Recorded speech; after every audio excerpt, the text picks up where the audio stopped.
SER Podcast. En la mesa del análisis esta noche Jesús Maraña, ¿cómo estás? Hola, buenas noches. Valentina Martínez Ferro, buenas noches. Buenas noches, Aymar. Y Carlos Cue, muy buenas noches. Hola, buenas noches. Vamos ahora mismo al mapa del bloqueo que está generando la agroagitación a la que estamos asistiendo en España, con movilizaciones ya en buena parte del país, los tractores bloqueando el corazón de la segunda ciudad más grande de España, que es Barcelona. Vamos ahora a eso, pero antes, acaba de quedar visto para sentencia hace 5 minutos el juicio a Dani Alves. El jugador insiste en negar que violara a la chica, reconoce que tuvo sexo con ella, con penetración, cosa que en un primer momento negó en varias de las versiones que fue dando. Ahora sí lo admite, pero dice que fue una relación consentida y ha dicho entre lágrimas: no soy un hombre violento, nunca me dijo que parara. Estábamos los dos disfrutando y nada más.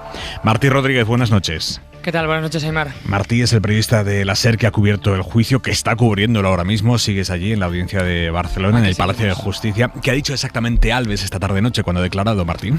Pues Alves ha hecho un relato muy diferente al que hizo la víctima. Ha contado que se fue con unos amigos a comer sobre las 2 de la tarde a un restaurante de la zona céntrica de Barcelona y que luego esa comida se alargó y que de ahí se fueron a un local de copas llamado Nuba y que de ahí llegaron ya sobre las 2 de la madrugada a la discoteca Sutton, que subieron al reservado y que allí invitaron primero a 2 chicas que luego terminaron yéndose y más tarde, a través de un camarero, invitaron a la víctima y a 2 amigas más. Que al principio bailaron un poco todos con todos y que luego él ya se focalizó más en la víctima, que los dos intimaron, que según Alves hubo una especie de reciprocidad íntima entre los dos. Ha llegado a decir que perrearon y que luego en un momento dado la víctima le tocó con la mano las partes genitales, que eso él lo entendió como una proposición sexual y le propuso de ir al baño a mantener un encuentro sexual, a lo que según Alves ella dijo que sí. Y luego Alves ha dicho que que primero él se fue al baño, que esperó unos minutos y que ella no venía, que de hecho llegó a pensar que ella no iría, pero que al abrir la puerta para irse justo se la encontró a ella entrando y que dentro él no hizo nada, que dejó la iniciativa a la chica, que según Alves le hizo una felación y luego mantuvieron relaciones sexuales. Luego Alves dice que salió de la discoteca, del baño, que volvió al reservado y que no volvió a ver nunca más a la chica, que luego él estaba muy bebido, ha insistido otra vez más en que estaba muy bebido, buscando esa atenuante por ebriedad, y de tan bebido que estaba, dicho que le tuvo que llevar su amigo Bruno a su casa y que luego llegó a su habitación y que se tumbó en la cama. Ese ha sido un poco el relato de Alves, que ha insistido, como decía, en lo del alcohol, cuantificando que lo que bebió aquel día fueron 2 botellas de vino, varias copas de whisky y 6 copas de champán.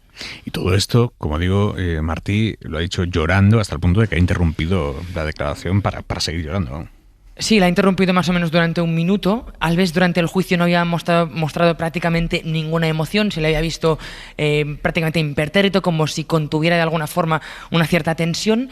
Luego ha declarado, ha sido una declaración breve, una media hora. Ha sorprendido hasta cierto punto que solo ha respondido a su abogada, no ha respondido ni a Fiscalía ni a la abogada de la víctima. Ha sorprendido porque en principio cuando uno defiende una tesis de inocencia absoluta no tiene miedo en general de responder cualquier pregunta. Y luego es verdad que se ha derrumbado cuando ha dicho que al día siguiente de los hechos se enteró, a través de verlo publicado en el diario ABC, que se le denunciaba por haber cometido una agresión sexual. Después de la declaración, él se ha vuelto a su silla, al banquillo de los acusados, y se le ha visto mucho más tranquilo, incluso ha cruzado las piernas viendo el resto del juicio, que eran los informes finales. Los abogados de Alves, Martí, insisten en pedir la absolución, pero han planteado también como alternativa una condena de 1 año de cárcel, que es lo que lleva a Alves en prisión preventiva. Sí, es una estrategia habitual en juicios penales. De forma principal se pide la absolución, que es lo que ha pedido la defensa de Alves, argumentando ese relato que ha defendido el futbolista, que fue toda una cosa consentida, una intimación entre 2 personas, y de alguna forma la defensa ha venido a decir que toda la denuncia se da porque la víctima habría sentido vergüenza de haber mantenido relaciones sexuales con un desconocido. Pero de forma alternativa, como decías, pide que si se le condena, si el tribunal no acepta la versión de Alves y le condena, pues que le apliquen varias atenuantes. La primera, como decíamos, una de ebriedad, que consideré que iba borracho y por lo tanto no era su voluntad no estaba, digamos, al máximo. Luego también que aplique otra atenuante por reparación del daño, porque argumenta que fue él mismo el que se ofreció a consignar 150.000 euros en el juzgado para el caso en que haya una indemnización para la víctima. Y luego también pide otra atenuante por, dice, vulneración de derechos fundamentales por las filtraciones que ha habido de la causa, que él considera que eso vulnera, digamos, el derecho o la garantía de tener un juicio no salpicado por el juicio de la opinión pública. Que su madre vulnerara el derecho de la víctima al anonimato, publicando el vídeo con el nombre de la víctima eso no vulnera nada. Aquí lo vulnera, claro, en fin. eso también, pero eso está de hecho judicializado. Hay una denuncia que se llevará por otra vía. Hablando de la víctima, la sesión ha terminado con el informe de la acusación particular, que es la abogada de la víctima, que ha dicho. Sí, han terminado tanto la acusación particular como la Fiscalía. De hecho, primero ha sido la Fiscalía la que ha tenido el turno de palabra en el informe final. La Fiscalía se ha extendido mucho y luego la abogada de la acusación particular, digamos que ha matizado o ha añadido alguna cosa más a lo que había dicho la Fiscalía. Tanto Fiscalía como acusación particular pues se han dedicado a replicar, a desmontar la versión de Alves, acogiéndose tanto a las pruebas que se han mostrado en el tribunal como a la propia versión de la víctima. Primero han recordado que la cámara de vídeo, que de hecho se ha mostrado hoy en la prueba documental de la discoteca, pues revela que Alves no dice toda la verdad sobre lo que pasó antes, ¿no? Porque en los vídeos, nosotros no los hemos visto, pero Fiscalía asegura que en los vídeos se ve lo contrario a lo que dice Alves, que la chica no le tocó nunca sus partes genitales, sino que fue él el que le tocó hasta en 2 ocasiones, intentó tocar hasta en 2 ocasiones las partes íntimas de la víctima y que ya apartó la mano de Alves. También se ve en las cámaras que fue él el que le dijo al camarero que invitara a las amigas a ir hacia su mesa, un extremo que Alves ha omitido durante su declaración. Luego también, recogiendo la versión de la víctima, pues la Fiscalía ha recordado que ella, si es cierto que entró voluntariamente, fue en parte también por la insistencia de Alves. La Fiscalía también ha recordado que la víctima reconoció que al principio de entrar al baño, ella, un poco por la incomodidad y por el estrés ambiental que sentía por la actitud de Alves, se besaron, pero que luego le dijo hasta en 2 ocasiones que no quería que pasara nada. Y aquí la Fiscalía ha sido, digamos, ha tenido una especie de momento incluso como de reflexión jurídica al respecto de que una persona puede entrar en un baño con una intención y luego, o sin ninguna intención, y en todo caso, que cuando dice que basta, ¿no? Y de hecho, os lo he leído antes, pero si queréis os lo vuelvo a leer, ha dicho: juzgarla por querer entrar voluntariamente en el baño es tremendamente injusto. Por el hecho de que una mujer acepte una copa o entrar en un baño no implica que tenga interés sexual. Y añade: el hecho de que no gritara lo suficiente tampoco indica que no hubiera consentimiento. A raíz de esto, la Fiscalía ha recordado que uno de los peritos psicológicos ha explicado que es posible que a partir de un determinado momento la víctima no ofreciera resistencia y que eso, en cierto modo, concuerda con uno de los mecanismos de defensa que tiene el cuerpo cuando se siente atacado. Uno es la propia resistencia física y lo otro lo llamada la congelación, una especie como de síndrome de congelación en que la víctima pasa una sumisión porque lo que quiere es que todo termine cuanto antes y sin darse cuenta. Es lo de la víctima de la manada de Pamplona, exactamente. Correcto, lo mismo. efectivamente, es lo mismo, exacto. También ha explicado la Fiscalía que la ausencia de lesiones vaginales en la exploración que se le hizo a la víctima en el Hospital Clínico de Barcelona aquella misma noche se puede explicar porque en realidad pues, la propia anatomía explica que en muchos de los casos de agresiones sexuales no dejan lesiones vaginales. De hecho, el perito, que era un perito neutral, un perito del Instituto Forense Legal de Medicina de Cataluña, ha explicado que varios estudios revelan que el 80% de las mujeres que son violadas vaginalmente no muestran lesiones en las partes íntimas. Luego también ha puesto de relieve la Fiscalía que Alves ha incurrido en una contradicción, incluso con el relato de su mujer, que ayer dijo su mujer que le oyó cuando llegó, que chocó contra varios muebles y luego se desplomó, porque Alves ha dicho que cuando llegó a su casa su mujer estaba durmiendo. En fin, realmente no aporta nada el relato material, pero es curioso que haya una contradicción entre un testigo tan favorable a él, ¿no? Luego también han recordado la Fiscalía y la acusación particular que no ha quedado acreditado que hubiera bebido. Él lo mantiene, lo dice, cuantifica todo este alcohol que tomó, pero en realidad lo único que hay para decir que iba bebido es que sus amigos lo dicen y el ticket del restaurante en el que aparece que pidieron 5 botellas para 4 personas. Han terminado recordando Fiscalía y la acusación particular que piden 9 y 12 años de cárcel respectivamente, la Fiscalía 9 y la acusación particular 12, y una indemnización de 150.000 euros. ¿Para cuándo se espera la sentencia, Martí? Pues la sentencia, la ley dice que la sentencia debería estar en 3 días. Lo que pasa que eso ya sabemos que nunca es así, porque poner una sentencia de este tipo es una cosa más bien laboriosa para el tribunal, más en este caso que reviste una importancia social evidente. Y entonces, por experiencia, nosotros los compañeros de tribunales le ponemos que esto puede tardar pues entre 2 y 3 meses. Luego igual se dan mucha prisa y en unas semanas la tenemos. Pero yo creo que lo razonable sería que estuviera por lo menos antes de verano. Martí Rodríguez, muchísimas gracias, Martí, buenas noches. A vosotros, buenas noches.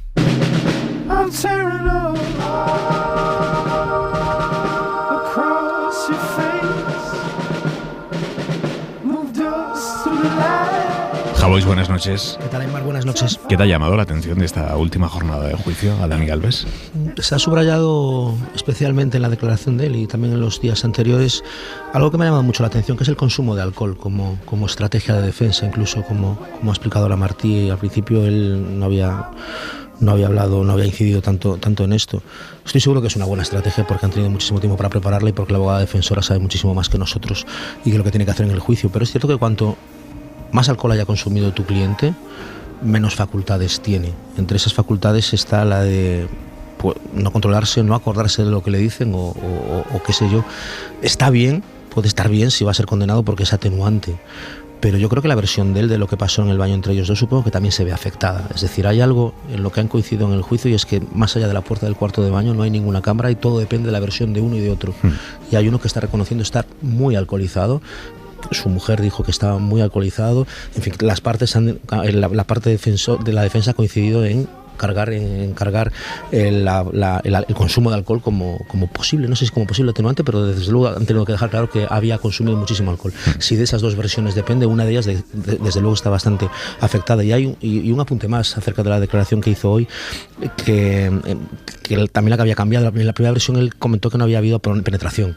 Y se le preguntó por qué había cambiado la versión. Bueno, y dijo la primera versión fue que ni conocía a la chica. Vale. Pues luego que tal, que no había pasado nada. Pues y luego al final que sí, pero sin penetración. Efectivamente, sí, que solo había habido sexo oral. En una de las anteriores dijo que había habido solo sexo oral y que todas esas anteriores en las que dijo que no llegó a conocerla o que después hubo poco, que no hubo penetración, fue porque de esta manera su mujer quizá podría llegar a perdonarlo. Al no tener penetración. Entonces, si esto es verdad, que esto que ha dicho es verdad, tampoco le beneficia mucho, hay que valorar cómo se toma determinada gente una acusación de violación para que tu primera preocupación sea que tu mujer te perdone unos cuernos.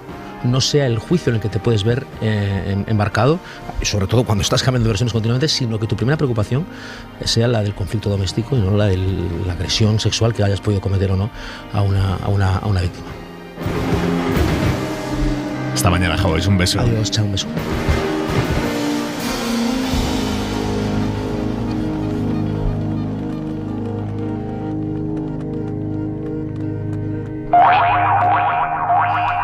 Por cerrar este episodio ya de las agresiones sexuales, hoy en Castilla y León ha dimitido de todos sus cargos el procurador del PSOE en las Cortes, Ángel Hernández, que tenía un peso importante porque era secretario del grupo. El partido le exigió su renuncia ayer, después de que lo detuvieran por aporrear la puerta de su pareja a gritos. La policía lo detuvo, ha quedado en libertad, pero hoy ha dimitido. Radio Valladolid, José Manuel Gonzalo. En un comunicado, el procurador socialista anuncia su dimisión irrevocable, dice, de todos los cargos públicos y orgánicos que ostenta tras los hechos de las últimas horas. Era hasta ahora procurador en las Cortes de Castilla y León. Recordamos que fue detenido en la noche del pasado lunes como presunto autor de un delito de violencia de género contra su pareja. Fue arrestado por amenazar y golpear la puerta del domicilio y tras prestar declaración en el juzgado de primera instancia e instrucción de Soria ha quedado en libertad provisional. En ese comunicado, Hernández señala que siempre ha tratado de actuar con ejemplaridad en la vida pública y privada. Están siendo, dice, unos días muy complicados en lo personal y para evitar hacer daño al Partido Socialista anuncia, como decimos, su dimisión irrevocable. Hora 25.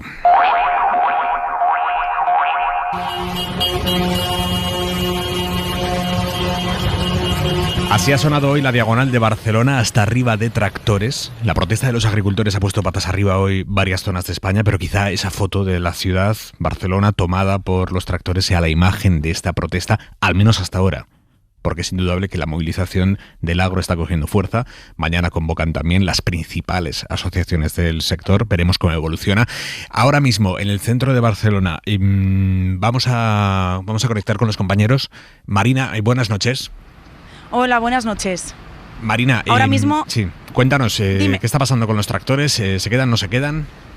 Exacto, pues ahora mismo estamos en la Gran Vía donde ya no están los tractores aparcados, porque como lo habían estado esta tarde y hasta ahora hace unos minutos, pero ahora avanzan por esta vía y ponen rumbo a sus casas. Lo hacen, eso sí, a marcha muy lenta y acompañados del sonido que ya podéis escuchar.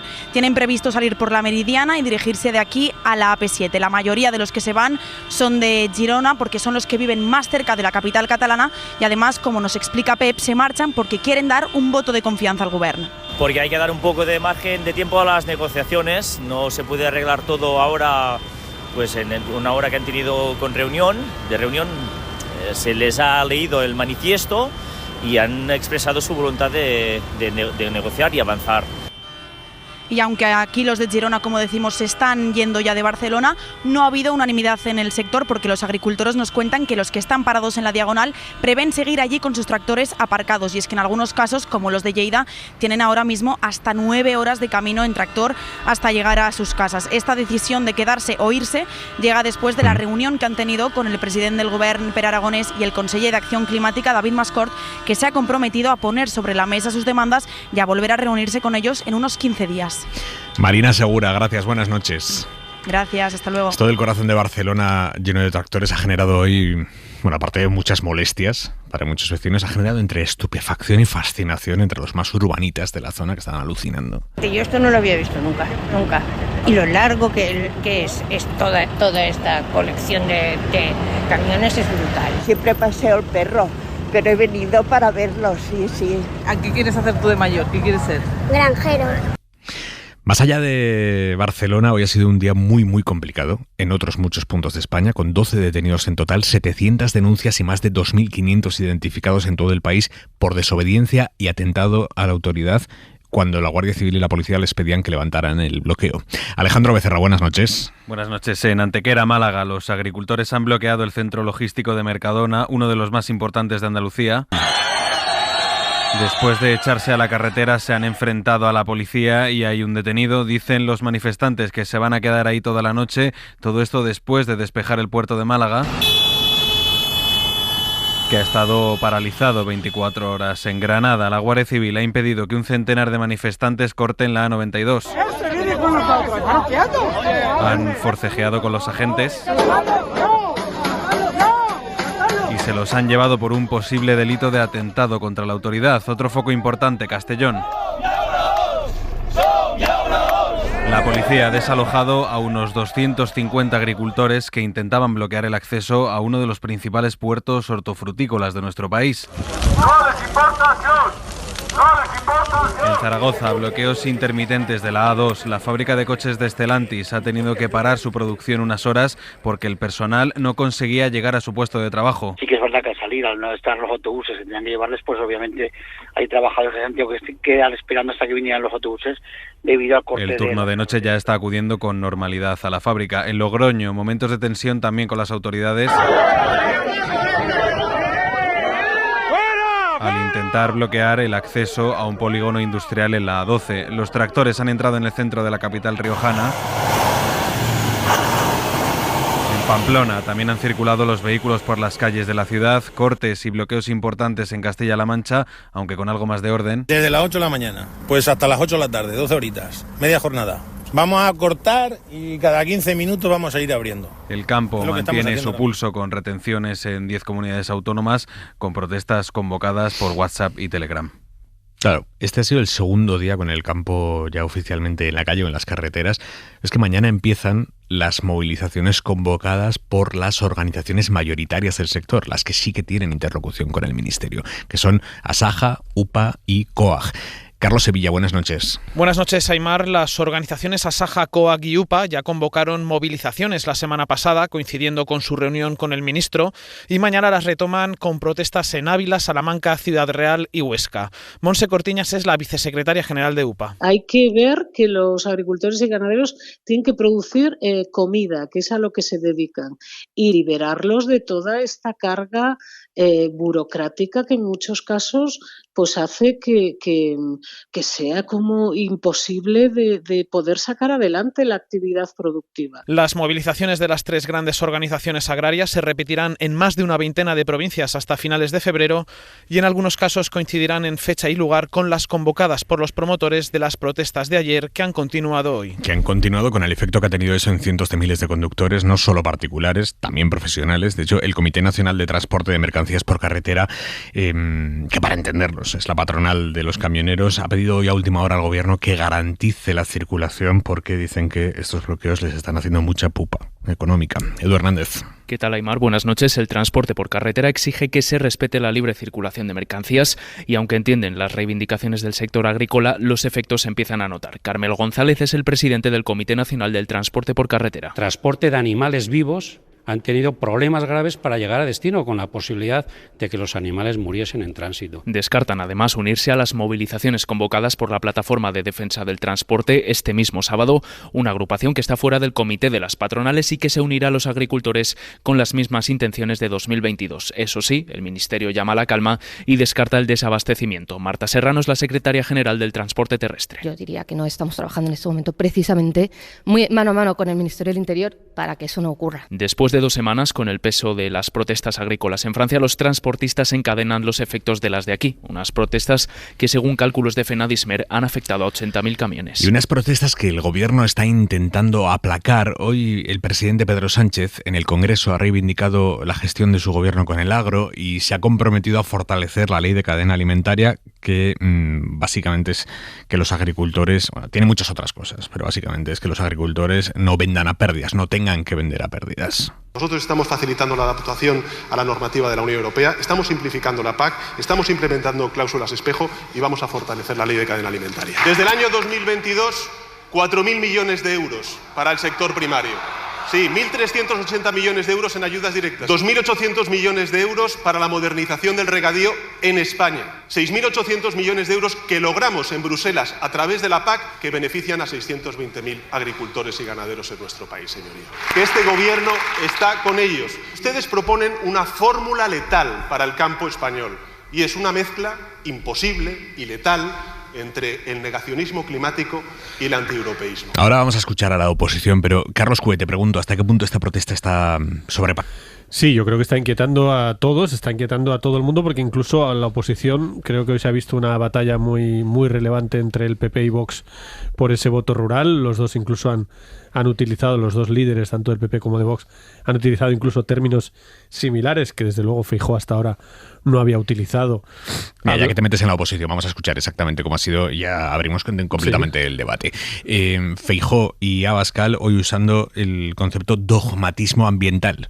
Guillermo Lerma, buenas noches. ¿Qué tal, Aimar? Buenas noches. No es lo habitual, pero hoy la oposición ha dejado para los ministros las preguntas sobre la amnistía y han reservado a Sánchez las relacionadas con el campo y su malestar. Señor Sánchez, los españoles sin antecedentes penales también requieren la atención del gobierno. Y la rebelión de los tractores detendrá su traición al campo español, que ya está en pie de guerra. No oculta la derecha su estrategia: intentar capitalizar las protestas del sector primario para cargar contra el Ejecutivo, aunque si algo ha evidenciado el Pleno ha sido la pugna entre PP y Vox por este asunto. Populares, socialistas y verdes son y serán coalición en Bruselas y por eso votan en comandita el 89% de las veces en favor de ese dogmatismo ambiental. Intenta Abascal marcar perfil propio, aunque su discurso ha sido muy similar al del líder del PP. Ambos han hablado de dogmatismo climático para referirse a las políticas verdes del Ejecutivo. Debería escuchar a la agricultura.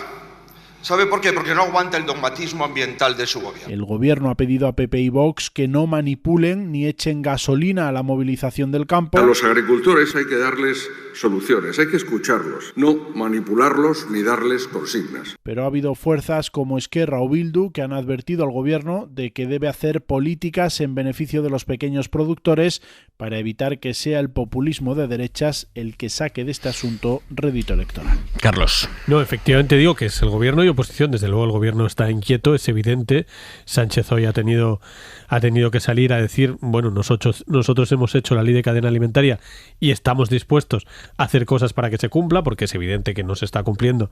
Los agricultores nos lo dicen cada día, que están muchos de ellos vendiendo a pérdidas. No nos olvidemos que aquí hay un problema muy serio de acumulación capitalista de libro. O sea, esto lo vimos también en el conflicto con los transportistas, que al final es un enemigo muy difuso, pero en realidad existe.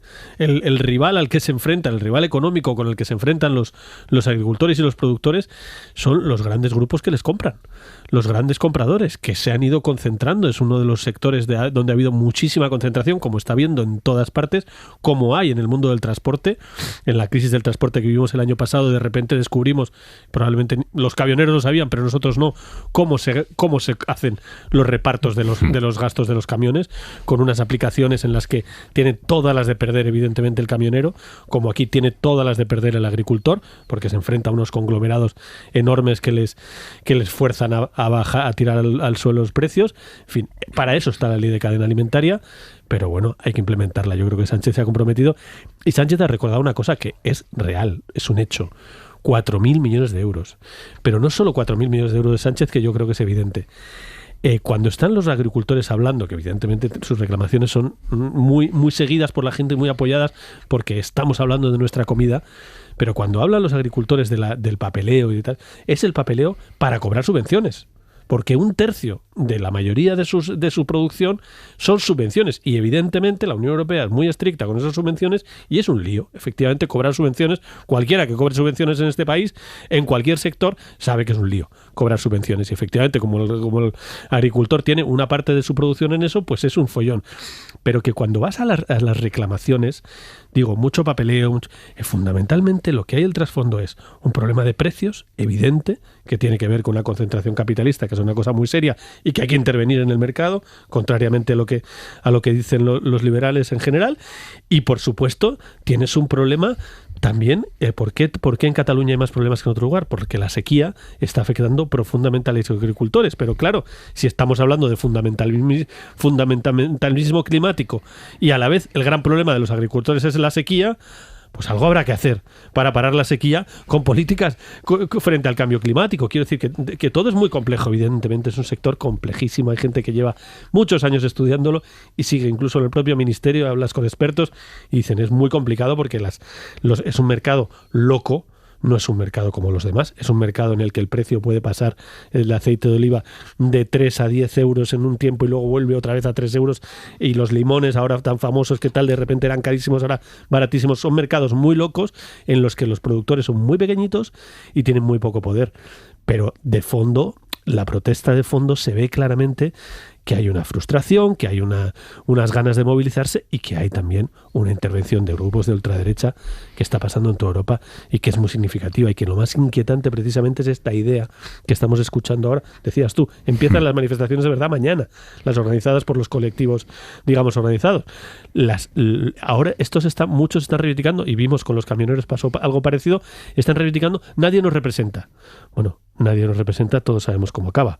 Si no hay representación, si no hay alguien con quien puede negociar el ministerio, con quien puede negociar Bruselas, con quien puede negociar el sector, pues las cosas acaban mal. Valentina. Bueno, yo creo que lo primero, que es esta parte ideológica, creo que habría que intentar evitar, en la medida de lo posible, convertir esto en un tema más también de la polarización creciente que tenemos todo el rato, ¿no? En este caso se va distinguiendo como la izquierda progre urbanita, en un lado, y lo hemos visto en la... Como la gente, ¿no? En la sorpresa que muchos de los urbanitas manifiestan al ver tanto la Cañada Real cuando atraviesa Madrid como hoy los tractores en Barcelona, ¿no?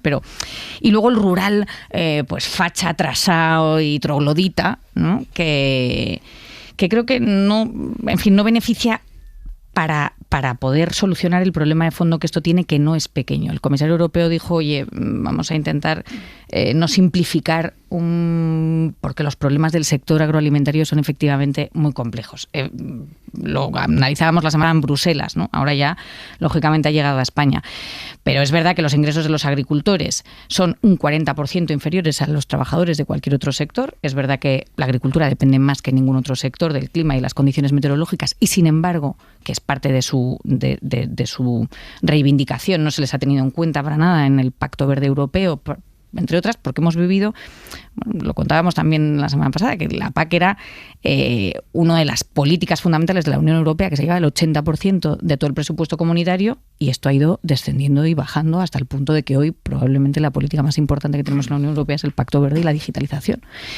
Esto es evidente porque también el sector primario representa un 1,4% del PIB de la Unión, no tiene mucho un peso específico, porque hemos decidido entrar en sector servicios mucho más también que lógicamente en agricultura o en industria, con el problema que tenemos hoy de que nos ha revelado la pandemia, de intentar hacer autonomía estratégica por no tener un peso industrial fuerte en la Unión Europea. Pero independientemente de eso, creo que Ursula von der Leyen ayer lo que hace es dar un mensaje muy concreto a estas reivindicaciones que ha hecho el sector, que es retirar la propuesta de normativa para reducir el 50% del uso de los pesticidas y químicos, ¿no?, que antes estaba encima de la mesa, pero el Parlamento Europeo no lo había aprobado y la Comisión y el Consejo tampoco, pero la Comisión seguía intentando sacarlo adelante. Y lo que creo que ha pasado hoy con Sánchez en el Congreso es que esta idea de fortalecer la ley de cadena alimentaria no se ha concretado de una manera clara. Es decir, sí sabemos que la ley de pesticidas no va a ir en la Unión Europea, esto se ha retirado, y la concreción sobre cómo se fortalece la ley de cadena alimentaria, pues no saben el sector agroalimentario hoy en qué se va a concretar, ¿no? Parte de las medidas que piden es ese modelo de doble etiquetado para intentar ofrecer información sobre el precio al que se produce y el precio al que se vende, para que el consumidor pueda elegir entre uno y otro. Entre un producto y otro, sabiendo lo que se le está pagando al productor, pero eso no se ha concretado, no se sabe si esa es la decisión que va a tomar el Ejecutivo, y que creo que sería más que bueno que se concretase y saber qué quiere decir esto de vamos a fortalecer. Jesús. Bueno, es claramente, y ya lo habéis comentado, hay dos ámbitos, ¿no? O dos formas de mirar lo que está pasando con las protestas agrícolas. Por un lado están las reivindicaciones en sí mismas, ¿no?, que además algunas de ellas son comunes a otros países de Europa, ¿no? La preocupación por el tema de la normativa y la competencia con países de fuera de la Unión. Es decir, hay una especie de reivindicación común proteccionista. Y luego el problema de la burocracia, de la normativa que complica el negocio de las explotaciones agrícolas de distinto tamaño. Por un lado están las reivindicaciones, por otro lado está la utilización política que se está haciendo de estas protestas, ¿no? Hay un intento que a mí me parece que es evidente de confrontar el campo y la ciudad, especialmente y claramente por parte de las derechas, aquí y en otros países. Y esto tiene un sustento. En el Brexit o en el triunfo de Trump en Estados Unidos tuvo un peso la confrontación del campo y la ciudad, de lo que tú describías, Valentina, como la supuesta izquierda progre urbana frente a la tradicional, tradicionalista incluso agraria, que son análisis de brocha gorda, efectivamente, pero que tienen un sustento. De hecho, los analistas electorales dicen que lo que nunca hubo tanta diferencia en el voto rural respecto al urbano, pero empieza a haberla, y sobre todo, si la hay, es decisiva, puede ser decisiva en distintas convocatorias electorales que están ahí, a la vuelta de la esquina.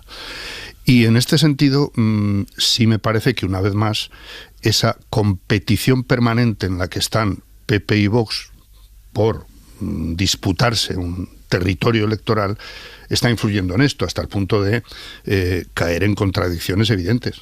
Es decir, el 23 de julio llevaba la Agenda 2030 y la exigencia de firmar, por ejemplo, el tratado con Mercosur. Estos son dos asuntos que ahora mismo están precisamente en retroceso, porque las reivindicaciones de los agricultores, dos de ellas van por ahí, porque consideran que todo el Pacto Verde, todos los contenidos de la Agenda 2030 les perjudican, o les pueden perjudicar, o les complican su sustento. Y por otro lado, claramente, y Macron ha cogido esa bandera también en cuanto ha visto el momento, pues intentan frenar de nuevo un tratado con Mercosur que lleva décadas en marcha. Y se olvida otra cosa que no hemos citado, es que igual que en otras esferas, muchas competencias en la cuestión de la agricultura están en manos de las comunidades autónomas.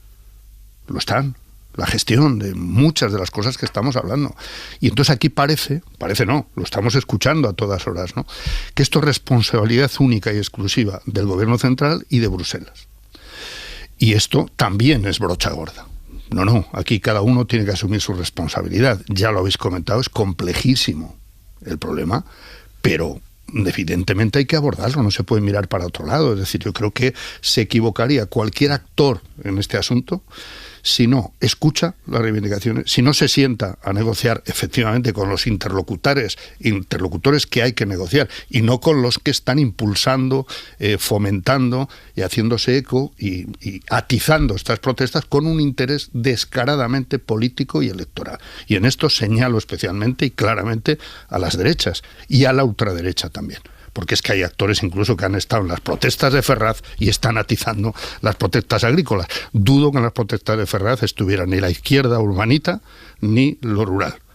Están en un interés claramente político-electoralista. Mira, contábamos a las 8 cómo el vicepresidente de Castilla y León, García Gallardo, que es de Vox, ha sufrido en sus carnes lo de ir a por lana y salir trasquilado. Se acercó a una protesta de agricultores, quería hacerse la foto con ellos, pensaba que eran de los suyos.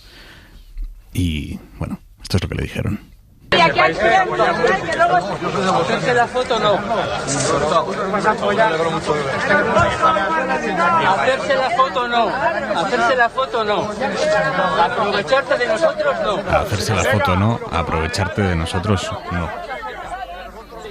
Claro, es que además, de hecho, acordaros de una de las exigencias en los pactos PP-Vox en las comunidades autónomas por parte de Vox fue las consejerías de Agricultura, la caza, etcétera. Es una reivindicación porque creen que es un nicho de apoyo de posible crecimiento electoral. Pero Jesús, fíjate que es que hoy el que ha hecho la pregunta al presidente Sánchez ha sido Esquerra Republicana de Cataluña. O sea, quiero decir que esto está bien decirlo así, pero no es que no se ajusta exactamente a la verdad. Y desde luego por exactamente. No, que las derechas son quienes... No, esto es una preocupación que va más allá de las derechas y de las izquierdas y de quién... Claro, y la utilización política. Quiero decir que la utilización política... Esquerra Republicana de Cataluña, cuando preguntan no hace utilización política y el Partido Popular sí, no me parece que sea justo. Otra cosa es...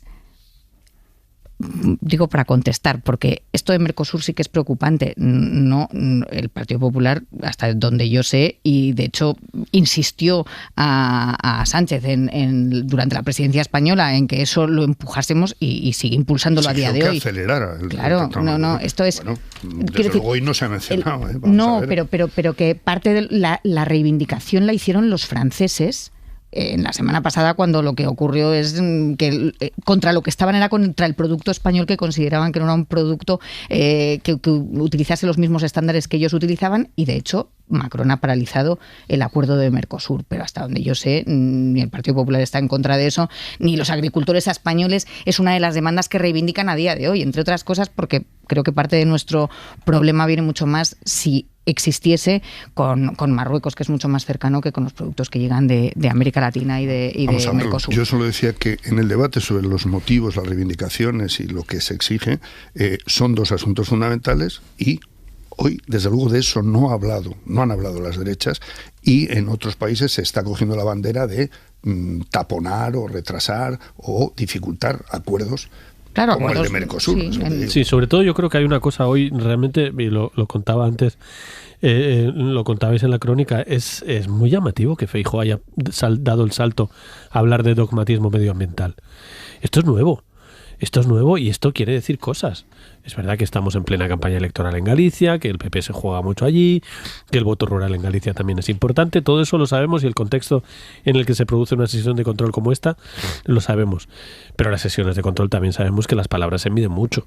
Es una cosa que se prepara durante toda la semana, es el momento, además de estar la primera del año, es el momento estrella del líder de la oposición, es lo que más prepara un líder de la oposición, son esos 5 minutos del miércoles. Y evidentemente esa palabra no se ha colado. Que el líder de un partido como el Partido Popular, que se supone que está evidentemente en todo, apoya el Acuerdo de París, apoya todo eso, esté hablando que lo diga Vox a mí no me sorprende nada, porque es su línea contra la Agenda 2030. Que hoy haya dado el salto de ir a dogmatismo medioambiental y ha llegado a decir que Bruselas es un problema, en fin, esto de verdad, esto no es nuevo y quiere decir cosas, quiere decir que está compitiendo con Vox y quiere decir que está entrando en un terreno en el que él en particular, pero el PP tampoco, hasta ahora no había entrado.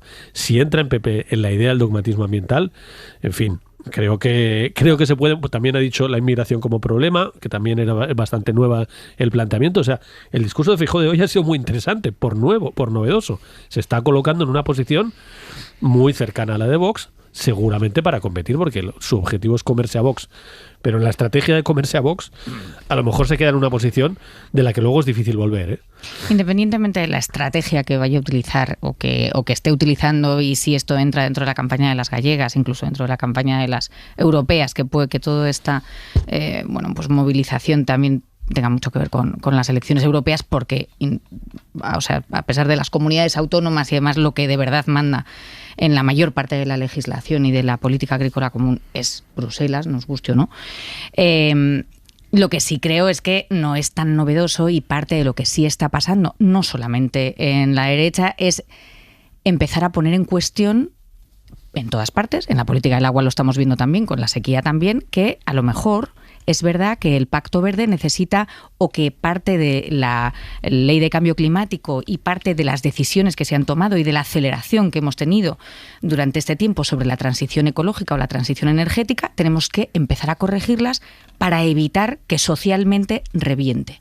Y eso empieza a ser no un tema ni de izquierdas ni de derechas, empieza a ser un clamor que tenemos que saber hacer transición justa y empieza a ser poder... un clamor, perdón, te corrijo solo una cosa, empieza a ser un clamor entre gente que no, que digamos que tiene la inmediatez, pero cualquiera que piense 5 minutos y vea la sequía, que es el principal problema de los agricultores en Cataluña, dirá, no, lo que habría que hacer es acelerar los trámites y acelerar las decisiones para intentar frenar, intentar combatir el cambio climático y que no haya esta sequía. No te permite que llueva, Carlos, pero, que no, esto no es que las medidas para... Pero hombre, evidentemente todas las medidas medioambientales están pensadas, entre otras cosas, para enfrentarse a la sequía, que es entre otras cosas consecuencia de las decisiones medioambientales que hemos tomado en los últimos 50 años. Y de haber soltado el Plan Hidrológico Nacional. Pero a ver, eso es el reparto del agua. Bueno, el hecho del cambio climático en sí, que es el que... Es el mismo que tienes ahora con Valencia dándole agua a Barcelona. Esa es una discusión que es el reparto del agua. Estoy hablando de que... A pesar de que el PP dijo en su día que no había que hacer esas desaladoras. Pero ese es el modelo de muerte y humo. Con lo llovido, ¿cómo lo repartimos? Es otra discusión muy interesante, políticamente es súper relevante cómo lo repartimos, pero estamos hablando de otra cosa. Estamos hablando de que el gran drama en este momento, y por eso en Cataluña las protestas son mayores seguramente, el gran drama en Cataluña y en Andalucía es la sequía. Estamos hablando de que parte de las decisiones que se tomaron para hacer el Pacto Verde Europeo han afectado a la política industrial de una manera que ha llevado a Alemania a tomar decisiones distintas, no solamente en las nucleares ahora, sino también en la producción de coches eléctricos, en donde la electrificación, hay muchas de las decisiones que se tomaron que se están corrigiendo, y también eso tiene que ver con la política agrícola. A mí me parece que, desde luego, lo que no se le puede reprochar a la Unión Europea y en general a los principales actores de la política global, digamos, es ir muy rápidos en la lucha contra la emergencia climática. La Unión Europea es verdad que se ha caracterizado por ir más allá de lo que desde luego han ido Estados Unidos, China, Rusia, etcétera. Pero no quiere decir que vayamos rápido. Es decir, y si hay un clamor, es el de la realidad de la emergencia climática. Pero dicho esto, luego está la adaptación de todo un sector fundamental, como es el agrícola, a la realidad del capitalismo global y de cómo funciona el capitalismo global. Y en ese sentido, a mí sí me parece que deberíamos tener en el retrovisor permanentemente lo que comprobamos durante la pandemia. Y en ese sentido lo digo en defensa de lo que es una de las reclamaciones del sector agro. Que es que manejamos una prioridad, manejamos, digamos, un material muy sensible, una necesidad primaria. Y convendría cuidar en ese sentido, los intereses que no son solo de los agricultores y de los ganaderos, son de toda la comunidad. Y yo no defiendo en ese sentido un proteccionismo, digamos, nacionalista, pero sí, dentro de lo que es la Unión Europea, debemos tener unas normativas y una adecuación a las necesidades comunes. Pero esto incluye, insisto, la lucha contra la realidad del cambio climático, porque si no, nos estamos engañando en la baraja. Claro, lo que pasa es que dentro de la Unión Europea hay intereses muy diversos sobre esto. Por ejemplo, siempre, el asunto de las cláusulas espejo, que es algo que yo hasta hace 2 días no conocía y he estado empollando estos días, y me parece que es un asunto realmente interesantísimo. El hecho de que los agricultores pidan que a los productos que entran desde Egipto, desde Marruecos o desde Latinoamérica se les exija que cumplan exactamente las mismas garantías fitosanitarias, las mismas garantías de producción, y que en todos los tratados comerciales que haya con estos países se exija esas cláusulas espejo. Lo que se pide a los nuestros se les pide a ellos también. Pero, por ejemplo, para incluir esas cláusulas espejo en los tratados europeos tiene que haber unanimidad entre los países europeos. Y tú vete a un país europeo que no tiene agricultura y dice, yo voy a pedirle a este tercer país que me cumpla no sé qué, no sé cuántos, tal. Pues yo no tengo agricultura, yo no tengo agricultores propios que me pidan, que me exijan eso. Y si se lo pide este tercer país, sus importaciones me van a costar muchísimo más caras. Claro, y entonces, si no nos ponemos de acuerdo ni siquiera entre los europeos... Pero esto es la Unión Europea, Aymar. Esto ha pasado siempre, en fin, Cue, que ha estado siguiendo los temas directamente europeos, lo sabe mejor. Pero esto ha pasado siempre y volvemos a cierta confrontación también norte-sur en la Unión Europea. Pero es que estamos hablando de casi de supervivencia, ¿no? Cuando nos referimos a la Agenda 2030, etcétera. Pero en ese ejemplo que tú pones, Aymar, es uno de las referencias a las que aludía yo antes. Eso no me parece que sea tanto defender un proteccionismo nacionalista o colectivo de la Unión Europea como un libre mercado de verdad. Es decir, un libre mercado que atenga también a la igualdad a la hora de competir. Sí, porque si no es verdad que se está atropellando los intereses sobre todo la intervención en el mercado, que es una de las grandes discusiones en Europa y en todas partes, y que solo se puede, y que precisamente el sector agrícola es uno de los que más claramente demuestras que el mercado solo no funciona. Claro. Porque si dejáramos solo el mercado, evidentemente la agricultura no sería viable, no produciríamos prácticamente ningún alimento. Por eso nos inventamos la política agraria común, porque no queremos que todos los alimentos los produzcan terceros países, porque es estratégico, y si algún día tenemos un problema, como vino con la pandemia, como se ha demostrado con la pandemia, pues resulta que si toda la producción de alimentos la tenemos en China, como teníamos toda la producción de mascarillas, pues fíjate, o peor, de respiradores, pues el problemón que tuvimos, imaginémonos que eso fuera con la producción de los alimentos del pan de cada día. Pues si la cosa evidentemente eso es estratégico. China, que esto también es interesantísimo. Hoy escribía el periodista de EFE, Antonio Torres del Cerro, escribía un artículo fantástico de cómo aquí se está librando también una partida geopolítica, porque si nosotros ahora cogemos y después de 20 años negociando Mercosur, rompemos la baraja y decimos, no, Argentina, Brasil, Paraguay, Uruguay, no queremos saber nada de sus exportaciones que nos lleguen aquí. Claro, ahí entra China. Sí, claro. Si cogemos estos 4 países, el 25% de sus exportaciones ya son a China, el 16% es a la Unión Europea. Si nosotros nos borramos de ahí entra China con toda su influencia. Ya ha entrado, de hecho, que China ha entrado en Latinoamérica de una manera, en fin, arrasando, y es estratégica. Basta viajar un poco por Buenos Aires o por Santiago de Chile o por cualquier capital latinoamericana. En fin, la presencia de bancos, de infraestructuras, de los propios puertos están siendo dominados por los chinos, la gran distribución, en fin, es infinito. China se está comiendo América Latina, de hecho se está comiendo a Estados Unidos, que es que no es tan fácil. La gran guerra. Claro, Mercosur y lo metemos aquí en un cajón, que no es nada fácil. Por eso es tan interesante. Ha pasado también por Ucrania. Sí. O sea, esto empieza porque el grano de Ucrania, el grano de Ucrania invade de alguna manera el precio y el grano que hay en Polonia y en Rumanía, que son países limítrofes. O sea, esto que y son países de la Unión Europea, con un país al que estamos ayudando, al que la semana pasada desbloqueamos los 50 billones. Entonces, 50.000 millones. Pero, o sea, que es muy, muy complejo. Lo que tú dices de las cláusulas espejo hacen también que convierte prácticamente en imposible a ningún país, porque son países terceros cambiando, o sea, la normativa que tenemos en la Unión Europea, que cambia prácticamente anualmente, vamos, y muchas veces más que de año, pues en el caso del olivo, tienes que tener entre una fila de olivos y la otra fila de olivos, pues un trozo de tierra después el trozo de tierra tiene que ser plantado o replantado van cambiando las normativas minuto a minuto. No quiero decir con hacia unos estándares mejores que tiran del mundo, tiran del mundo de todos los países que negocian con la Unión Europea. Pero para Túnez, para muchísimos de los países del norte de África, para poder competir y traer sus productos aquí, se lo imposibilitas. Y eso te lleva a la siguiente derivada, que es: si lo que queremos es ayudar a estos países a desarrollarse para que la gente no tenga que salir de allí para tener que venir a Europa, necesitamos ayudarles y hacérselo fácil. O sea, es demasiado compleja cada una de las decisiones que hay que tomar. Toda tecla que toques arruina otra, pero no nos olvidemos, la clave de todo esto es lo que enmaraña absolutamente todo, es el populismo, particularmente el populismo de ultraderecha.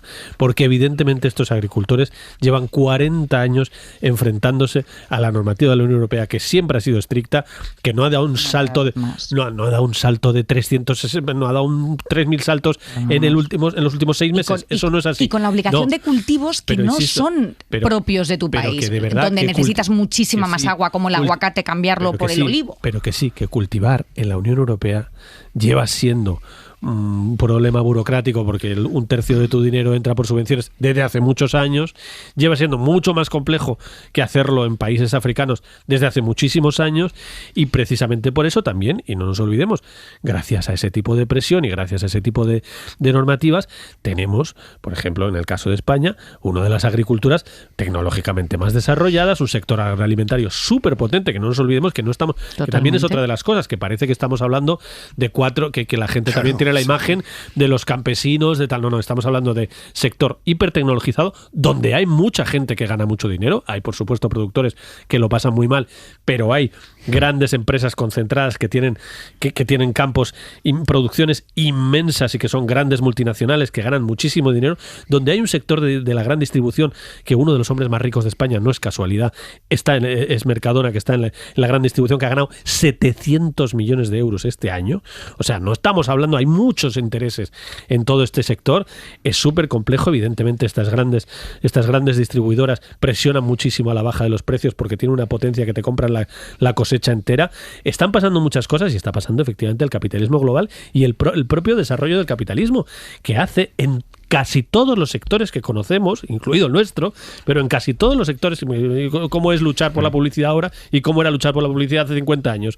En casi todos, es que es así, en casi todos los sectores que conocemos, la concentración capitalista de enormes conglomerados complica muchísimo al pequeño. Y la transformación tecnológica que te da, pero ¿y en la hostelería? ¿O es que no hay un problema en la hostelería de cómo se hacen las reservas ahora y cómo se hacían hace 30 años, la concentración de las 2 o 3 plataformas que gestionan las reservas, la concentración de las agencias de los viajes? En fin, en todos los sectores, por supuesto, en el transporte es espectacular, lo de los camioneros, pero también los taxis, todas las cosas que estamos viendo, las grandes concentraciones también están en la agricultura. Esto es muy difícil decirlo, es muy difícil desde el populismo de ultraderecha decir, no, es que nos roban desde Madrid los urbanitas. Oiga, no, esto es una cosa mucho más compleja y que desde luego no se arregla como se arregló el Brexit, que es diciendo la culpa de todo esto la tiene Europa, nos vamos de Europa y ahora nos arreglamos. Jesús. No, una cosa más, que era lo que decías, Valentina, de que hay mucho cambio de normativa, pero también hay que reconocer que hay una evolución que tiene en cuenta determinadas cosas importantes. Una de ellas, en cuanto a, por ejemplo, el tema de los pesticidas, claro, es una cuestión de salud pública. Es decir, que hay datos muy contrastados sobre las consecuencias que han tenido el uso de determinados pesticidas, provocando miles de muertes también, que hasta no hace mucho ni se analizaban. Pero, coño, eso es el progreso. Es decir, que sí, que es complejísimo. Y por eso insisto en que hay que escuchar, hay que negociar, hay que tratar, pero no ir con la brocha gorda de a ver cómo me llevo estos votos de esta gente, que además dudo, sinceramente, que sea tan fácil de Yo también lo dudo, yo creo que no es siempre, nada... Eso sí, que haya suficiente información y no distorsión permanente. Ni siquiera por comunidades autónomas. O estar engañando autónomas. permanente a la gente, que ¿no? Feijóo y la que os habla. Venimos de una comunidad minifundista, no tiene nada que ver el problema que puede tener el rural gallego con el problema que puede tener el rural en Extremadura, en Andalucía o en Castilla-La Mancha. O sea que eso también creo que hay que tenerlo en cuenta y se tiene en cuenta. Hay un dato solo que fugaz, sí hay que tener en cuenta. De las 33 alcaldías, me parece que son, que tiene Vox, creo que 29 son en Castilla y León y Castilla-La Mancha. Vámonos a Bruselas en un triple salto mortal temático porque mañana se vota en el Parlamento Europeo nada que tenga que ver con el agro. Se vota una resolución en la que se le pide a España, a la justicia española, que investigue las supuestas conexiones del independentismo catalán con Rusia. Esta tesis de la conexión rusa de Puigdemont y su entorno, esto es algo que ya se está investigando en el caso Volhov en Barcelona, en un juzgado de Barcelona, pero políticamente es un asunto que varios partidos españoles intentan que tenga recorrido en Europa, y mañana se vota ese texto que se ha ido negociando entre prácticamente todas las familias políticas en el Europarlamento, socialistas incluidos, todas salvo la extrema derecha. Beatriz Ríos, Bruselas, buenas noches. Hola, buenas noches. ¿Qué dice esa resolución, Bea? Pues esa resolución es mucho más amplia, habla de la preocupación por los intentos de Rusia de interferir, tratar de desestabilizar la Unión Europea, de las campañas de desinformación, y sobre Cataluña en particular. La resolución habla de informaciones periodísticas que han puesto de relieve intentos de contactos y relaciones estrechas personales entre secesionistas de Cataluña, dice la resolución, incluidas las autoridades del gobierno de la Generalitat y el Kremlin. En el texto, el Parlamento muestra su preocupación por esas supuestas relaciones y pide una investigación efectiva a las autoridades españolas sobre esas posibles conexiones, y cito textualmente, de eurodiputados supuestamente vinculados por el Kremlin y sus intentos de desestabilizar la UE. Digo cito porque la resolución no habla directamente de Carles Puigdemont. Esta resolución en cualquier caso es un borrador, habrá que ver cuál es el texto definitivo y no es vinculante. De hecho, el propio Parlamento no ha abierto ninguna investigación, algo que sí ha hecho en otros casos. Bea, decíamos que están todos los partidos, salvo Vox, negociando esta resolución. El PSOE también. ¿Se sabe que van a votar los socialistas? Porque aquí en España llevan meses haciendo malabarismos para no incomodar a sus socios parlamentarios de Junts y de Esquerra. ¿Mañana qué van a votar ante esto?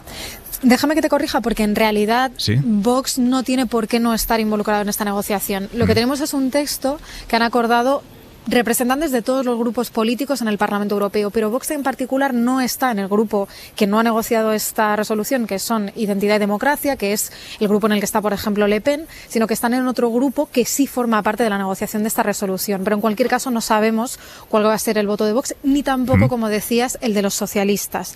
No sabemos qué van a votar concretamente sobre ese texto, porque ese texto, como te decía, es un borrador y no sabemos exactamente cuál va a ser el que salga adelante mañana. Lo que sí sabemos es que los socialistas acusan ya a los populares y a Ciudadanos. Detrás de este texto están, entre otros, eurodiputados españoles, los populares Dolors Montserrat y Javier Zarzalejos, y también los eurodiputados de Ciudadanos Adrián Vázquez y Jordi Cañas, y en este sentido los socialistas acusan a ambos partidos de estar instrumentalizando este debate y esa resolución. En cualquier caso, Bea, nos lo decías tú, esto es una resolución mucho más grande. Desde una perspectiva europea, esta conexión rusa del independentismo catalán es casi una nota a pie de página que se le pone al gran tema, que es el escándalo de una eurodiputada letona acusada de colaborar durante más de una década con el Servicio Federal de Seguridad ruso.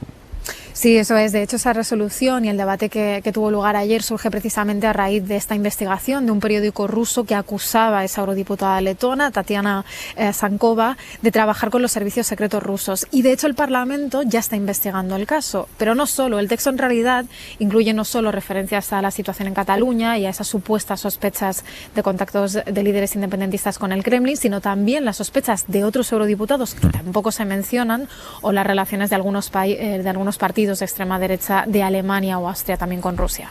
Beatriz Ríos, Bruselas, gracias. Gracias, buenas noches.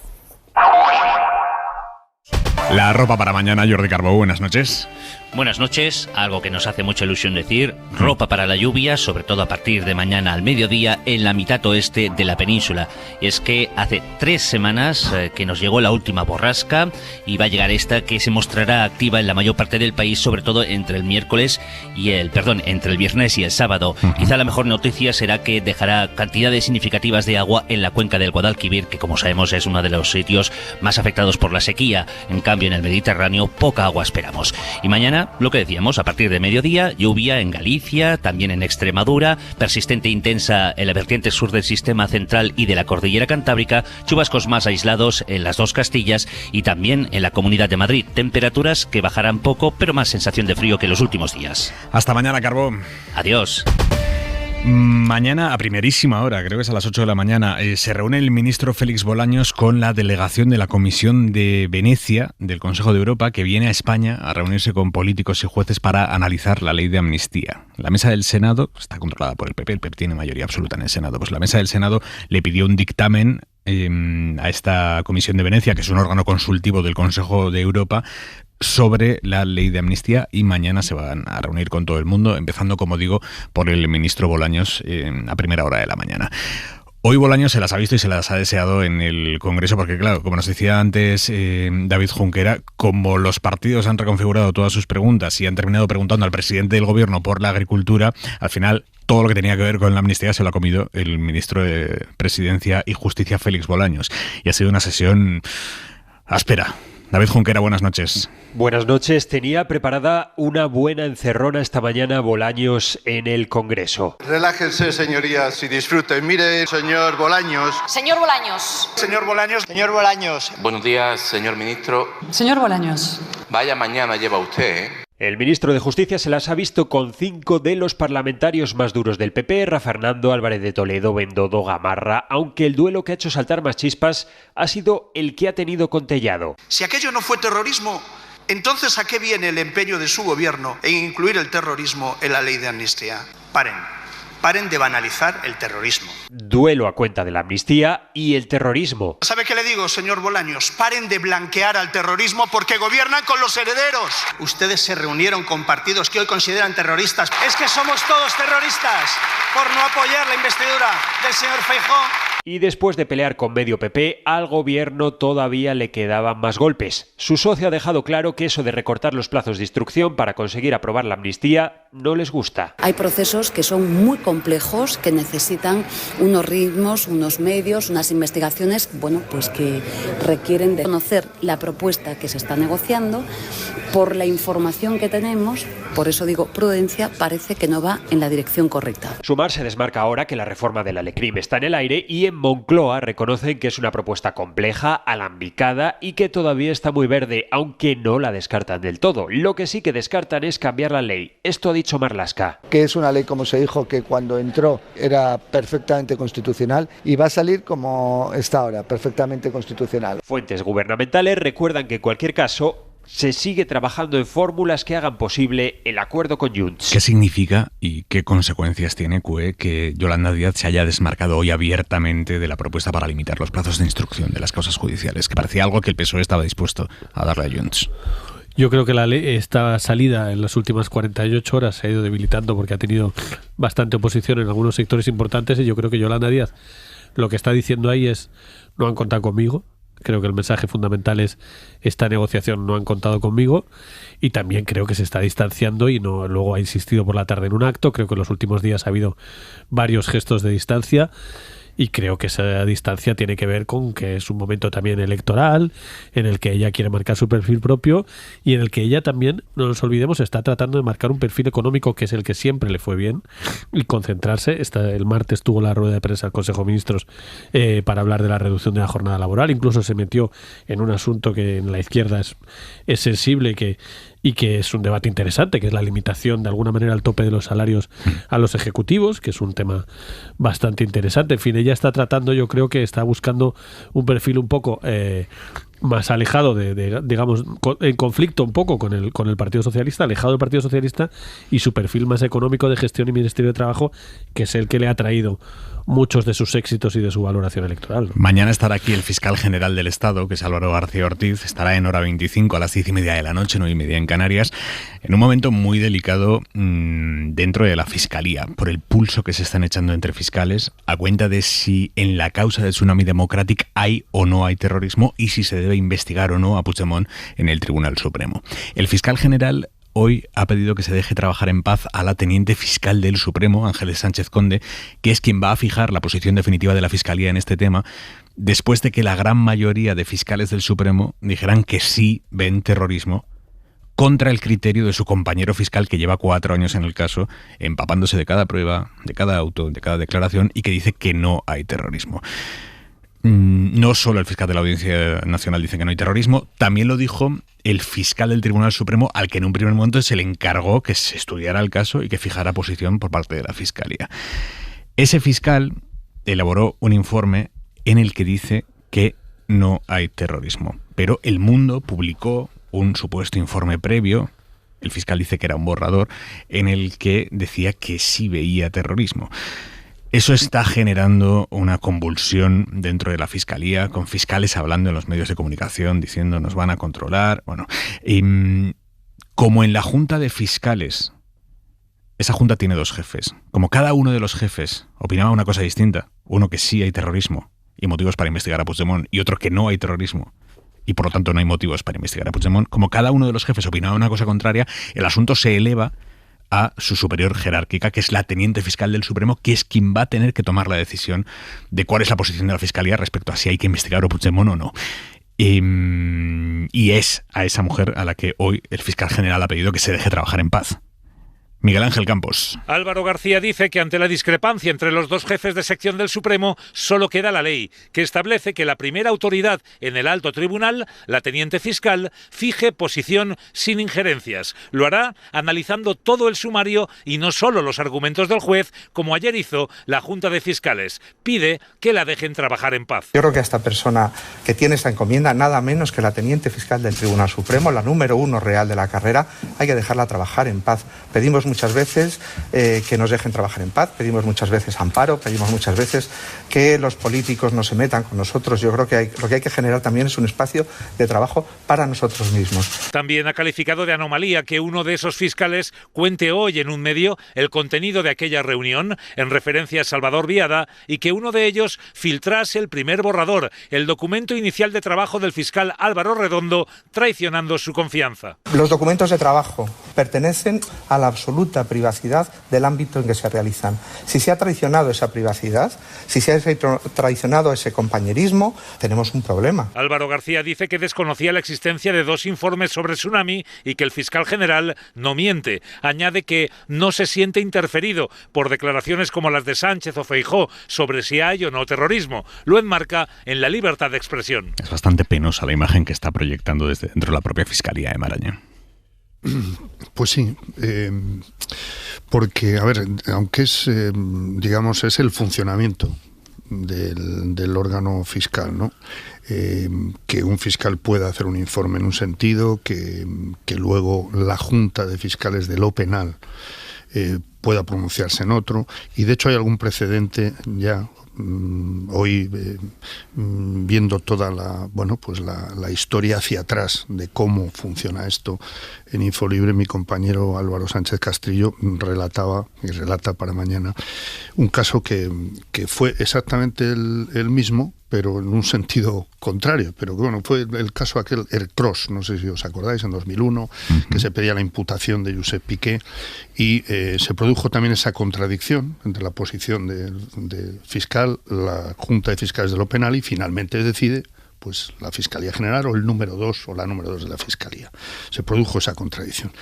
Pero dicho esto, es que de fondo a mí me parece que está el enredo provocado desde órganos judiciales y aprovechado políticamente para no salir del proceso. Es decir, y en esto de los fiscales también seguimos enredados en el proceso, porque no hay que olvidar que en esa Junta de Fiscales de lo Penal están también los 4 fiscales del proceso, que mantuvieron una posición determinada durante el proceso y de cara a la sentencia del proceso, incluso iban más lejos de lo que fue la sentencia del proceso. Pedían rebelión.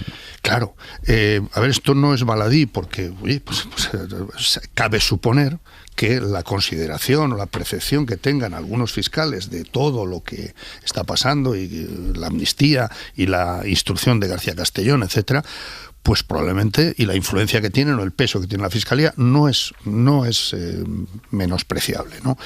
Pero dicho esto, a mí me parece que hay que seguir esperando a la admisión de que la política y sobre todo la actuación del legislativo es absolutamente legítima y la vía judicial seguirá los pasos que siga, en todos los sentidos. Y lo digo también porque veremos hasta dónde llegan determinadas consideraciones, instrucciones, etcétera, y acusaciones que muy recientemente han llegado al punto en el que están, ¿no? Pero sería importante también, y lo digo muy claramente, que desde el gobierno no se actuara por el temor que Puigdemont tiene a quedarse fuera de la amnistía. Porque si no, las cosas se seguirán complicando. Y en ese sentido me parece que incluyo esa posibilidad de, en este contexto, reformar la ley de enjuiciamiento criminal. Porque ya cuesta, es que hoy estamos tocando temas complejos, uno detrás de otro. O sea, ya cuesta explicar las distintas reformas que se hicieron de los plazos de instrucción. Porque a brocha gorda puede parecer que en un momento dado uno opinaba una cosa, después otra, cuando la clave de ese asunto me parece que está en que se pueda distinguir instrucciones que, por ejemplo, exigen comisiones rogatorias, claro, y eso provoca unos plazos más amplios, porque es así, y otras que si se dilatan demasiado en el tiempo, sin esa característica concreta, pues a lo mejor hay que ponerles un tope, como ya se hizo en su momento, ¿no? Es decir, que es más complejo que eso, pero en todo caso, desde el punto de vista de la convicción política que debe tener en los pasos adelante, en la amnistía y en el contexto de dar soluciones a Cataluña, etcétera, etcétera, etcétera, incluida también la legislatura, la gobernabilidad, pues creo que no debe estar dependiendo de cada susto que se lleva alguno de los actores o de cada paso que da, a mi juicio muchos de ellos insostenibles, desde algún órgano judicial. Valentina. Es que es justamente, no puedo estar más de acuerdo, porque creo que justamente lo que se ha dicho de la ley de enjuiciamiento criminal es un gran ejemplo de algo que merecería la pena poder, bueno, es de sentido común, ¿no? Y que merecería la pena poder negociar entre los dos grandes partidos. De hecho, el Partido Popular lo hizo, llegó el Partido Socialista y hizo la ley como la cambió, como está hoy, y ahora querría volverse a plantear lo mismo que se planteó en el año 2015. Y efectivamente hay algunos... No es lo mismo. Bueno, no sabemos, no tenemos ni idea de qué es lo que se plantearía, pero desde luego sería acortar los tiempos en algún caso, que lo que digo que merecería la pena reflexionar y trabajar en ello es que, oye, pues que no tiene sentido que haya instrucciones abiertas durante años. Esto es que depende de los porqués, pues, ¿no? Exacto, claro, con un enorme perjuicio para todos aquellos que están involucrados en estas causas, y en otras, pues que sí merecería la pena pues acelerar la resolución judicial cuanto antes. Pero que esto sería algo que merecería la pena poder ponerse de acuerdo y hacer y llevar a cabo. Lo que no tiene un pase es que esto se haga para beneficio no de todo el mundo, sino de una sola persona que tiene un nombre y un apellido. Y es lo que enmaraña y lo que complica toda la situación en la que estamos. Y volviendo estás dando, por supuesto, que tendría un beneficio en la causa de lo que estamos hablando y de la amnistía, y eso tampoco está claro, ¿eh? Sí, no, porque se hace. Puede ser un gesto, puesto que partimos de una base de que el gobierno está diciendo no se puede tocar más la proposición de ley de amnistía. Y por tanto vamos a hacer que sin tocar esto, los demás que solo tienen un problema... No estoy diciendo que me parezca bien, lo que digo es que no demos por hecho que claramente esa reforma, si se hiciera, beneficiaría, porque, en fin, hay cosas que son anteriores a todo esto y que no veo la forma... Pero si no beneficiaría, ¿por qué lo va a aceptar Junts entonces? Como un gesto político, entiendo. Carlos, a ver, sí, efectivamente hay detalles y los detalles son muy complejos y seguramente aburridos, aunque a nosotros seguramente nos apasiona porque estamos todo el día en el detalle, pero por resumirlo de alguna manera, creo yo, para un oyente aquí lo que hay es fundamentalmente una batalla descomunal entre dos poderes del Estado, descomunal, que es una batalla entre el poder legislativo, que legítimamente ha decidido con 178 escaños que quiere hacer una amnistía, que es absolutamente discutible por los otros 170 escaños, y hay una discusión política legítima que se dilucida con votos, como se dilucidan, y en el Senado la van a bloquear y después la bloquearán. Ese es el debate, con un Parlamento muy fraccionado, pero que hay una mayoría para hacer eso y que tiene que discutirlo fundamentalmente con el Tribunal Constitucional, que es el que está pensado para cuando un Parlamento hace una cosa que no tiene un pase. Para eso nos inventamos todos los sistemas del mundo. Tienen un tribunal constitucional, un tribunal supremo en Estados Unidos, un tribunal normalmente de 12 personas, 9, 12 personas, en todo el mundo es igual, que si el Parlamento se pasa, le para los pies. Esa es la dialéctica normal. Aquí se ha metido en esa dialéctica normal un poder judicial o sectores muy importantes del poder judicial que quieren hacer imposible esa decisión del legislativo. Y para hacerlo imposible están, en mi modesta opinión, tomando unos excesos muy importantes para mí, desde el punto de vista objetivo, demostrables. Excesos como hacer un auto contra el principal negociador de la amnistía, que es Carles Puigdemont, tratando de implicarlo en el terrorismo, en un lunes, cuando saben que ese lunes se iban a cerrar, se cerraron el jueves finalmente, se iban a cerrar ese lunes las negociaciones de la investidura, y sale un auto ese lunes metiendo a Puigdemont en terrorismo, que todos hemos dedicado muchas horas de nuestra vida a estudiar el procés, a escribir sobre el procés, y jamás nadie, ningún periódico, ninguna radio, ninguna televisión había pronunciado la palabra terrorismo al lado de Carles Puigdemont. Jamás. Nadie se le había ocurrido, y mira que hemos escrito, y se han escrito columnas muy excesivas en los medios conservadores sobre esto, y a nadie se le ocurrió decir que Puigdemont era líder de una banda terrorista. Bueno, eso sucede en el día de la... Indicios. No, pues los indicios. O sea, de los indicios. Es lo que dice el juez. Lo que dice el juez es que hay indicios. Lo que dice el juez es que hay indicios suficientes de que podría ser el jefe de un grupo terrorista organizado. Nada menos dice artículo 1 y artículo 2 y artículo 3. O sea, artículo 2 es derecho a la vida, artículo 3 es tortura. Con la intención manifiesta de matar o torturar. Estamos hablando de una cosa muy seria. Esto está escrito. Hay un juez muy serio, de 72 años, que lleva muchos años en la Audiencia Nacional. Los fiscales. Los que han seguido el caso. Los que han seguido el caso, el que ha seguido el caso, que no es sospechoso, que es un señor que pide 20 años para los CDR y que es un señor conservador de toda la vida. Una cosa y luego decidió otra. Digo el anterior, el de la audiencia, el que decía Aymar, que lleva 4 años mirando este caso y ha hecho un escrito de fiscalía demoledor contra el juez diciendo, oiga, le faltaba decir, soy tan conservador como usted y tan antiprocés como usted, porque lo es, pero esto yo no me lo como. Y con esos excesos, digo, y yendo a tu argumento, creo que esos excesos del Poder Judicial, que son muy evidentes, como que haces una enmienda y te viene un auto al día siguiente a corregir o enmendar la enmienda en pleno proceso legislativo. Me parece que posicionarse con un poder en contra de otro es malo en general. Eso está pasando, y eso yo creo... pero también contigo, quiero decir. Sin duda. Lo que digo... Posicionarse, ¿por qué tiene que tener el Poder Legislativo más? Para hacer las leyes... Judicial, ¿por qué? Para hacer las leyes tiene la competencia. Pero lo que está haciendo el judicial no son leyes. Lo que está haciendo el judicial es lo que está hay decisiones que están entorpeciendo, obstaculizando o distorsionando el objetivo de una legislación en marcha. O protegiendo. A eso llamo, a todos los que Valentina, no están de acuerdo. Podemos discutir muchas cosas de fondo, pero yo creo que no es discutible, y lo has leído igual que yo, y todos los periódicos y todas las radios abrimos con el mismo enfoque, porque todos vimos que el auto del juez del día siguiente de la elaboración de una enmienda de forma legítima, y como se hace, tú has sido diputada, como se hacen las cosas, se hace una enmienda y al día siguiente el juez utiliza las mismas palabras de la enmienda y todo el mundo entendió perfectamente, para tumbar la enmienda.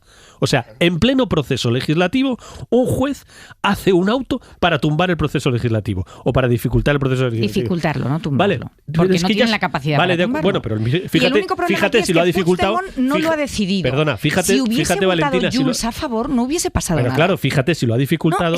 Pero espera, fíjate si lo ha dificultado, que la semana siguiente... Se lo ha dificultado a Sánchez, nada más, que es quien tiene que negociarlo. ¿Tú crees que Junts hubiera votado en contra de esa ley si ese auto judicial no se hubiera producido? Que no es terrorismo, no se les va a poder imputar un delito que no han cometido, y por tanto deberían de estar tan tranquilos como nosotros. Pero Valentina, te puede parecer bien, pero no puedes discutir el hecho. Tú puedes discutir la opinión. No puedes discutir el hecho de que el juez... No, el hecho no, creo que no me lo discutes. Que el juez influye... que eso lo hizo, sí. Tú discutes la intención del juez. Hombre, y yo lo que te digo... Que a ti te parece bien. Vale, podemos discutirlo, pero es que... Quizás no sea la intención que tú le imputas.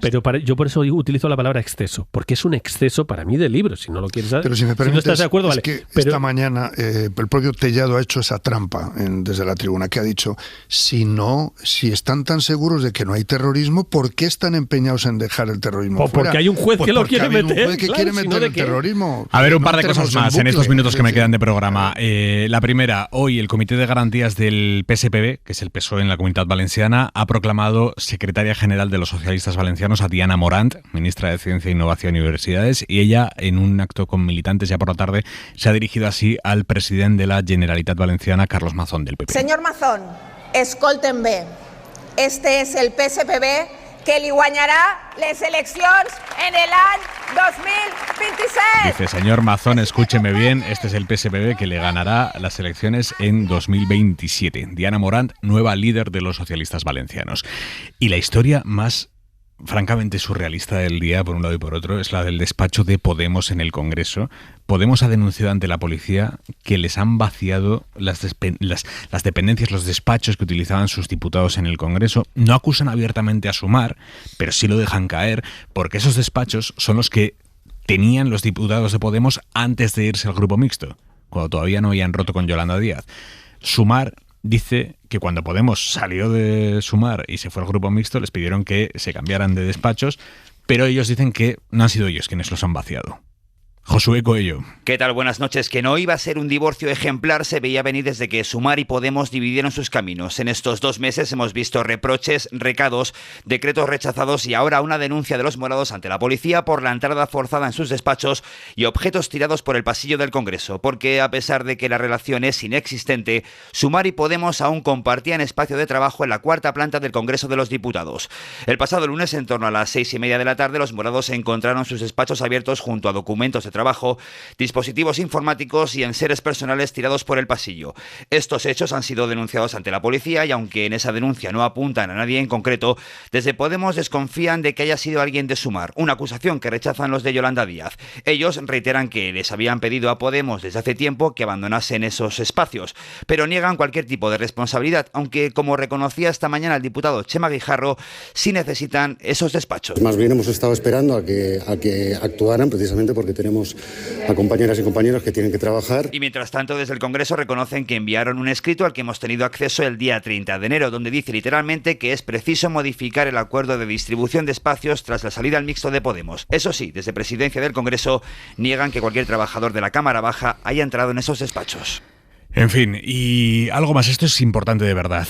Primera medida de peso para detectar en las redes sociales las imágenes creadas con inteligencia artificial. Meta, que es la empresa de Facebook, de Instagram, va a etiquetar este tipo de fotos para avisar a los usuarios de que lo que están viendo en realidad lo ha hecho una máquina, que no es una foto.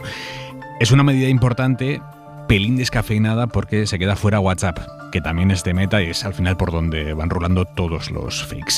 Karima Garbi. Es una de las medidas que ha tomado la compañía para combatir las imágenes falsas en un año con muchas citas electorales importantes en todo el mundo. El anuncio solo afecta a imágenes, por lo que audios falsos o vídeos manipulados con tecnologías como el deepfake se quedarán fuera. Además, la etiqueta solo podrá colocarse en las imágenes generadas por la propia Meta o por las generadas por empresas con las que llegue a acuerdos como OpenAI, Google o Microsoft. Aún así, todas las imágenes que se puedan manipular después de haberlas generado o que directamente se creen con otros programas no podrán ser detectadas. Y tiene un problema más, y es que solo afectará a Facebook, Instagram y Threads. WhatsApp, un canal muy importante en la difusión de información falsa, se queda fuera. Punto y 25. Soledad Gallego Díaz. El Parlamento Europeo retiró esta semana la inmunidad a la parlamentaria griega Eva Kaili, que fue vicepresidenta de la Cámara por presunto fraude en la gestión de las dietas y la remuneración de sus asistentes acreditados. Ya era hora. La señora Kaili es una buena pieza. Está también implicada en una grave red de corrupción y blanqueo de capitales, junto con un eurodiputado socialista italiano, que fue descubierta en 2022 por la policía belga. El escándalo se conoció como Qatargate porque incluía cobrar comisiones por ejercer influencia en el Parlamento a favor de Qatar y de algunos países africanos. Es una lástima que esta investigación esté todavía abierta, porque el Parlamento Europeo necesita reforzar todos sus mecanismos de control de dietas y salarios, así como de vigilancia interna, Poco después de que estallara el Qatargate, se aprobó un registro para dejar constancia de quién entra y quién sale de la sede del Parlamento, cosa que no existía antes. La cuestión es que se aproximan las elecciones europeas previstas para este verano y todavía no se ha cerrado completamente la investigación. Menos mal que al retirarle la inmunidad, la señora Kaili, que está procesada, ya no puede pasearse a sus anchas por la sede del Parlamento Europeo como hasta ahora. Punto y 25. Lo dejamos aquí por hoy. Valentina Martínez Ferro, Jesús Maraña, Carlos Cué, un abrazo fuerte. Buenas noches. Buenas noches. Me ha encantado la tertulia de hoy. Hemos estado bien a gusto, además. Muy a gusto. Bien, qué bien. Muy intenso y muy interesante. Muy intensa, muy interesante, efectivamente. Ojalá pudiéramos decir eso todos los días. Casi todos los días lo decimos. Venga, descansen mucho. Hasta mañana. Adiós. Hora 25. Con Aimar Bretos. Para no perderte ningún episodio, síguenos en la aplicación o la web de la SER, Podium Podcast o tu plataforma de audio favorita.